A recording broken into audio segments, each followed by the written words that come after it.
Ejemplo 6. La figura muestra un proyectil que es disparado desde un punto O con una rapidez de 80 metros por segundo y una dirección de 36,9 grados con respecto a la horizontal, en un planeta donde la aceleración de gravedad tiene una magnitud de 4 metros por segundo al cuadrado, impactando en el punto I. Sobre un camino a una altura h igual o b igual 160 metros, se mueve un carro con una aceleración de magnitud 0,5 metros por segundo al cuadrado, y en el momento del disparo está a una distancia AB 1580 metros y tiene una rapidez b o c. Entonces determine: letra A, las ecuaciones de movimiento utilizando integrales. B, la altura máxima del proyectil. C, el alcance del proyectil. D, si el proyectil impacta al carro, ¿cuál es la velocidad inicial de este? Para resolver el problema hemos diseñado este sistema coordenado, el eje X horizontal, el eje Y vertical, pero noten que el eje X son positivos los números hacia la izquierda. Hemos puesto el origen del sistema donde se lanza el proyectil. Por lo tanto, la posición inicial del proyectil en el tiempo 0 va a ser 0. La aceleración es hacia abajo y me dicen que vale 4, entonces sería menos 4j. La rapidez inicial 80, su dirección 36,9, por lo tanto la velocidad inicial va a ser 80 coseno 36,9i más 80 seno 36,9j. Y eso nos va a dar un valor de 64i más 48j. Bueno, en la primera pregunta nos solicitan determinar las ecuaciones de movimiento. Y la primera ecuación que podemos determinar es la velocidad para todo tiempo, que es la integral de la aceleración, es decir, la integral de menos 4j dt. Y esto es menos 4tj más una constante de integración. ¿Cómo determinamos la constante de integración? Evaluando b en el tiempo que conozcamos. Y el tiempo que conocemos es 0. Entonces, si evaluamos esta función en 0, nos va a dar la constante c. Pero por otro lado, b en 0 vale 64i más 48j. Por lo tanto, c vale 64i más 48j. En consecuencia, vamos a tener la velocidad para todo tiempo. Va a ser 64i más 48 menos 4tj metros por segundo.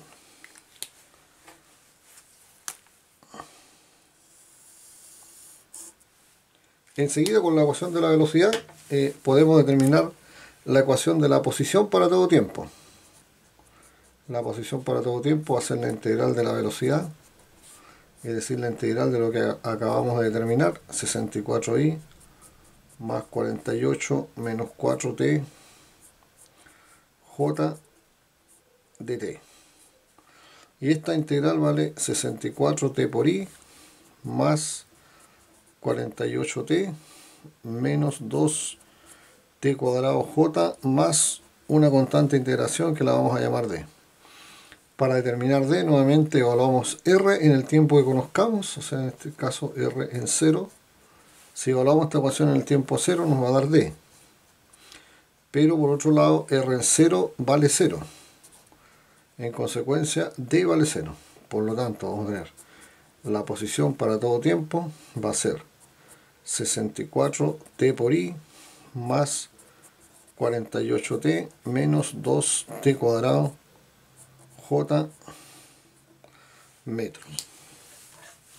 Ahí tenemos entonces la respuesta de la primera pregunta. En la pregunta B nos consultan la altura máxima.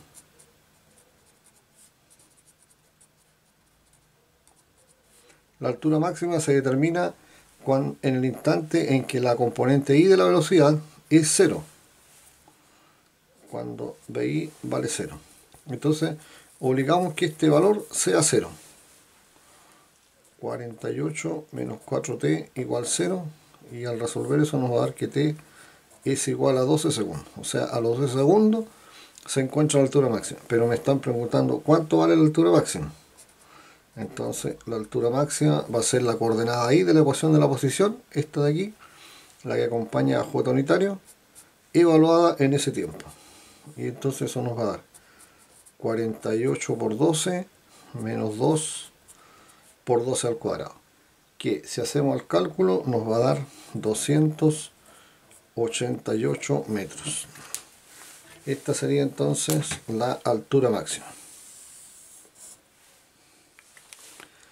En la letra C me preguntan el alcance del proyectil. El alcance es la distancia horizontal que recorre el proyectil. Entonces este proyectil va a ascender, va a llegar a la altura máxima y después va a descender y va a impactar. Me dicen que impacta en el punto I. Pero el punto I está a una altura 160. Por lo tanto, el alcance lo vamos a determinar en el punto I, pero en el punto I la coordenada I vale 160. Entonces digamos que la coordenada I de la ecuación sea 160. Es decir, 48t menos 2t cuadrado igual 160. Si acomodamos esta ecuación nos va a dar 2t cuadrado menos 48t más 160 igual a 0. Aplicamos entonces la fórmula para resolver la ecuación cuadrática. Dice que es menos b, o sea, menos 48 más menos raíz de menos 48 al cuadrado menos 4 por el valor de a, 2 por el valor de c, que es 160. Y todo eso dividido por 2 veces el valor de a, que es 2. Entonces esto nos va a dar 48 más menos raíz de 1024 dividido por 4. Y la raíz de 24 es 32. Entonces nos va a dar 48 más menos 32 partido por 4. Por lo tanto vamos a tener una solución con T1 igual a 48 menos 32 partido por 4, y eso nos da 4 segundos, y la segunda solución es 48 más 32 dividido por 4, y eso nos da 20 segundos. Entonces, dos soluciones. ¿Por qué? Porque si observamos aquí, el proyectil asciende, pasa por 160, llega a la altura máxima, desciende y va a llegar a impactar en el punto I nuevamente en 160. Por eso hay dos soluciones. Ahora, de las dos, la que a nosotros nos conviene es 20, porque si elegimos 4 no tendríamos el tiempo de la altura máxima, que es 12, porque si el alcance es para 4 segundos, quiere decir que ahí se acaba el movimiento del proyectil y entonces no alcanzaría la altura máxima. Entonces tiene que ser 20 segundos. Por lo tanto, el alcance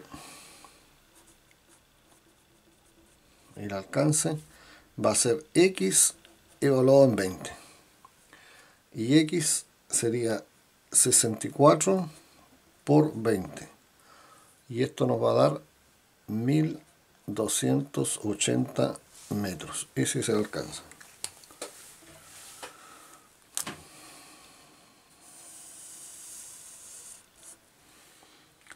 Enseguida en la letra D dice si el proyectil impactara al carro, ¿cuál debe ser su velocidad inicial? Para eso nos vamos a apoyar en esta figura. Vamos a poner atención solamente en el movimiento del carro. Entonces el carro se mueve en dirección horizontal en el eje X. Entonces por eso tenemos el eje X. Noten que los números son positivos hacia la izquierda, 0, 1280 y 1580, donde están en el tiempo 0. Ahora, 1280 es para que el proyectil pueda impactar al carro. Entonces necesariamente el carro tiene que estar en 1280. En el momento que el proyectil llega ahí al punto I, y que sabemos que son 20 segundos. Entonces las condiciones son x del carro en 0, 1580, x del carro en 20, 1280, la velocidad del carro es la incógnita, y la aceleración del carro menos 0,5i, porque me dicen que la aceleración es 0,5, pero como los números son positivos hacia la izquierda y el carro se mueve a la derecha, es menos 0,5i. Bueno, con eso entonces, en primer lugar, podemos determinar la velocidad del carro para todo tiempo. Sería la integral de la aceleración del carro, es decir, la integral de menos 0,5i de t, y esa integral vale menos 0,5 t por i más una constante, y que la determinamos entonces evaluando la velocidad del carro en el tiempo cero, que es el que conocemos. Si evaluamos esto en cero, nos va a dar la constante e, pero la velocidad del carro en cero es v0c, vector. Por lo tanto, la ecuación de la velocidad del carro para todo tiempo va a ser menos 0,5 t por i más v0c, que es la incógnita. Entonces, el paso siguiente es determinar la ecuación de la posición del carro. La posición del carro para todo tiempo es la integral de la velocidad del carro. Entonces sería la integral de menos 0,5 t por i más v0c.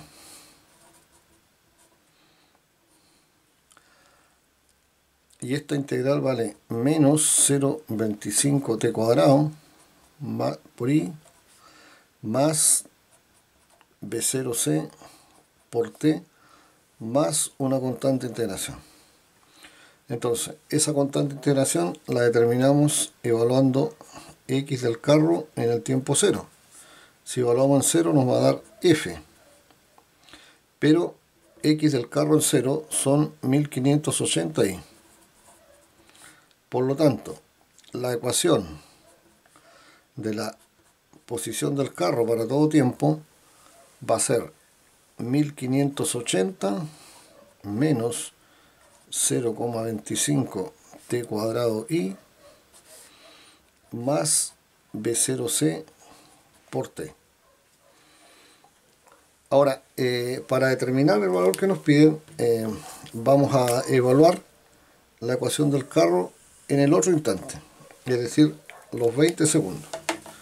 Entonces, vamos a evaluar x del carro en 20, eso nos va a dar 1580 menos 0,25 por 20 al cuadrado por i más v0c por 20, pero todo eso tiene que ser igual a 1280 i. Entonces, al evaluar este paréntesis nos va a dar 1480 i más 20 v0c tiene que ser igual a 1280 i, que si arreglamos aquí vamos a tener 20 v0c igual a menos 200 i, y con esto tenemos entonces que la velocidad del carro, que es lo que nos preguntan, va a ser igual a menos 10 i metros por segundo. Y esta sería entonces la solución a la pregunta D.